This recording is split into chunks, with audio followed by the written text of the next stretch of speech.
How to build a cheap, easy and fully AFK-able iron farm. These are resources you will need for this farm. Okay guys, so the first thing you will need to do is find a place that's roughly at least 150 blocks away from a village or any other type of iron farms. So after you find a spot to build a farm that's at least 150 blocks away from any other iron farms, what you will need to do is break out a 5x5 kind of room into the ground. So just break 5 blocks in the line like this. So 1, 2, 3, 4, 5. Then do the same this way, but 4 more blocks. So 1, 2, 3, 4.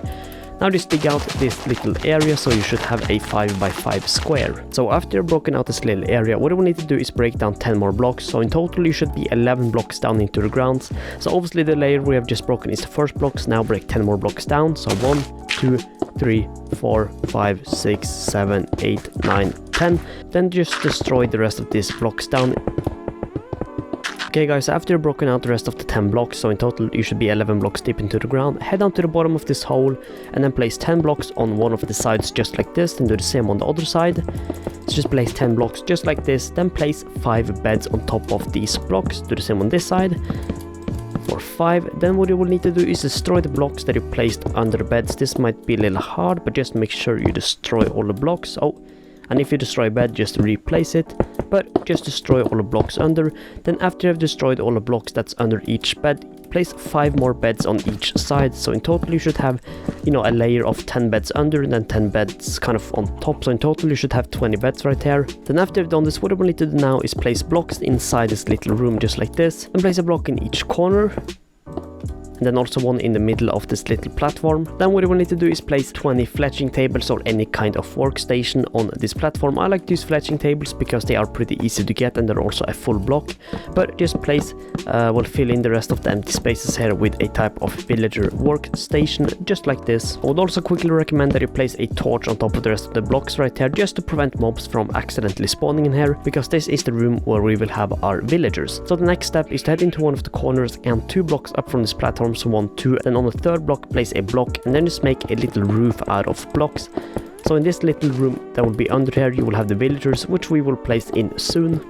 Okay guys, so after I made this little roof, what you will need to do now is head into kind of one of the corners of the farm and then dig 2 blocks into the wall or corner of this platform, and then just dig out a 2 block kind of 2 block space wall all around the farm right here, or the little platform. So from this platform there should be 2 blocks going out everywhere into the kind of wall side, if that makes sense. So just do what I am doing. Okay guys, so after you've done this, you will need to destroy the rest 3 blocks that's kind of above each of the blocks you have just destroyed. This might not make sense, but basically what you will need to do is just destroy the blocks in this shape. So yeah, sorry if that doesn't make sense, but just destroy the rest of these blocks. So basically what you should end up with is a room where you have the platform, then 2 blocks out that reaches to the top of the kind of normal ground level, if that makes sense. Okay guys, so the next step is to head into one of the corners of the farm and then place 3 blocks just like this, then 2 blocks and then 1 block. Do the same on the other side, so 1, 2, 3 blocks, and then just 2 more blocks in triangle shape like this. Then place 2 water sources on each of them, or 1 water source on each of them. Another water should flow kind of towards one side where there should be 3 blocks that has nothing on them. So what you will need to do now is to destroy these last 3 blocks and then replace them with hoppers. So place 1 hopper at the end right here, 1 hopper going into the hopper, and then just place 2 more hoppers facing into that hopper. What you will need to do now is destroy these 2 blocks and then 2 more blocks, and then also the ground blocks. And what you would then need to do is place a double chest right here, because this double chest will be the chest that collects up all items. Now what you will also need to do is make a way out of here. You can make a stairway or just a ladder. I would recommend you make a ladder because it's just easier, but just make sure you can get down to here to access this chest. Then what you will also need to do is place a block on top of here. Okay guys, so the next step is to place a campfire on top of the inner hopper, then place a sign on top of each of the hoppers around. Then after you've done this, look to the left sign, look 1 block up, 1 block to the right, and place 2 signs in front of each other. Then head to the kind of side right here and place a sign facing towards this sign. Then look over here again and place another sign going this way, and then a 3rd sign going this way, kind of out towards the block that's in front of this sign. Then do a similar thing on the right side.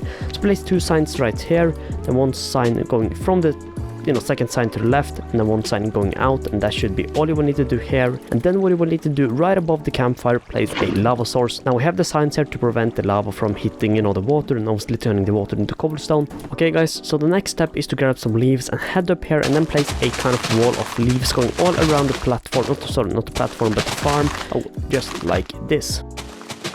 Okay guys, so the last step is to get villagers inside the little room which is right under there. So a simple way to do that is to simply place 4 blocks right here to, and then destroy the middle block. This way you can easily get into this little room, and what I would recommend you do is simply just building a little way going out of the farm like this, and then with just a railroad system, and then just bring the villagers in using, railroads or railings, sorry. And it's pretty simple like that. Obviously I'm in creative, so I'm just going to spawn the villagers in there, but it's very simple to get them in. So then after you get inside this room, simply just get 20 villagers inside there, and when you get your villagers in here, you will see that after a few seconds, let's just wait, the villager will pick up the workstation and a bed. Boom, as you see. So now just make sure you get 20 villagers inside there, and a quick reminder, all these villagers need to be normal villagers. They cannot be baby villagers, because then you will need to wait for the baby villagers to grow up, and they can also not be the villagers with the green capes. They have to be normal villagers. So simply make sure you get 20 villagers inside here. So 7, 8, 9. Okay guys, so after you've gotten 20 villagers inside there, simply head out of here and then just place a block right here, and then just, destroy the other blocks so the water can flow towards there. And yeah guys, now we're pretty much done. So all we will need to do now is wait a few minutes for the iron golems to start spawning. Also, I'll give you a few tips, and that is that cats will spawn as they do in the villagers. So a quick way to change this is to just tame up maybe 5 cats and then place them all around the farm. What you can do is just place 5 cats all around there or inside the villager room. It really doesn't matter, just make sure you have 5 cats in the area. Now obviously when the iron golem is going to spawn, there is a chance that a cat will spawn instead, which means that if you already have cats around there, that would obviously reduce the chances of cats spawning. Well, it will just straight up block the chances of cats spawning, and instead of cats spawning, a iron golem would spawn instead, which I obviously would recommend, but it's fully up to you. Okay guys, so as you see, the first iron golem has just spawned, and how it will die is that it will kind of fall towards the lava pit because of the water or the killing chamber, and the lava will decide to kill it. See, another iron golem. So let's just wait for the iron golem to die, and then the items will be sent into the hoppers. Boom, so the first iron golem, there we have another iron golem. And also, if you had 5 cats tamed around there, the other cat that just spawned would have, been an iron golem instead, which obviously means that I would recommend you have cats tamed. But head into this chest, all the items we get will head into this chest. Now I want to say that this farm is very good for, how easy it is to build, because I have built this farm before, and simply by standing AFK for maybe half an hour or something like that, I managed to get 2-3 stacks of iron, which is very incredible for such an easy farm. Now anyways guys, that is pretty much the farm, and I hope you enjoyed it. If you have any other farms you want me to make or any other tutorials, feel free to comment them and I'll get started on them right away. Anyways, thanks so much for watching, and I'll see you in the next one. Peace out.